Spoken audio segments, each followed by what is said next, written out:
And a very warm welcome to this slightly wintry day in the middle of spring. As you can see, the snow's come back, but it's still a beautiful day, and I'm really glad that you could join me. And I wanted to touch on a subject that seems to spark a lot of interest when it enters into conversations, into the work I do. And it's this concept of developing indifference. Now, indifference is a very difficult word for us to use because it implies a callous disregard for other people's problems.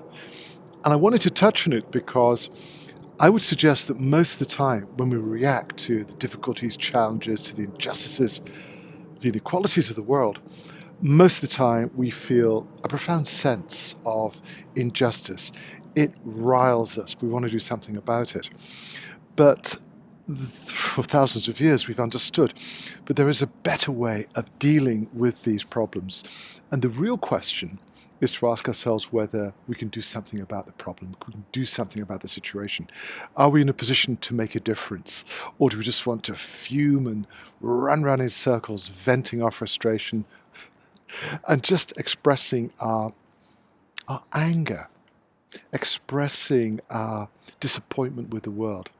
Because in all truth, those reactions don't make any difference whatsoever, except to our health, to our well-being, to our ability to cope more successfully with life. And so rather than talking about indifference, I'd like to suggest a phrase which could be very useful to you, and we call it positive indifference. And it's simply a moment of reflection. So rather than reacting, saying, oh, this world is just too crazy, too chaotic, we should ask ourselves what we can do to make a difference. Can you change the situation? Can you make a contribution? Can you add something that will make a positive difference?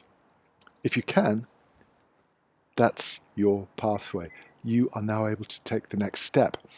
But in all honesty, if there's nothing you can do, then why waste the energy? Isn't it better to invest in your calm, in your inner peace, and not waste your energy in frustration? Take action, or don't waste your energy. Do something positive, make a contribution, make the world a better place. But don't sit there stewing in your own frustration. And most of our reactions, as you know, are just knee-jerk responses from our conditioned reflexes. But here's the important thing. I think it's helpful for you to remember that you really can make a difference. You really can join with others to make the world a better place. You really can look for opportunities to express the need for change, the need to make the world a better place for everyone to share. We can do that. I'm simply inviting you to save an awful lot of energy and frustration, burning your fuel just with your sense of injustice, your righteous indignation. I saw an accident once where a person died right in front of me, and I realized that there was nothing I could do. There was nothing I could do. The emergency service had been called. And in that moment, a strange, unexpected clarity came to me, and I thought, there is nothing I can contribute to this situation. And I seemed to have bypassed the need to be shocked and distressed and disturbed, and I thought, well, may you go in peace, my friend, but there is nothing that I can do. And I felt a strange sense of calm and accepting something which, in a sense, was inevitable. My ego wasn't intruding, telling me how I should respond. That's a very unusual topic to touch on, and something I'll be very happy to discuss in greater depth if you find it interesting. Had the person been injured and you've done first aid and you can render assistance, get there, get in and save their life, help them. That's what we do. But there's a moment when you realize, there's nothing I can do about this.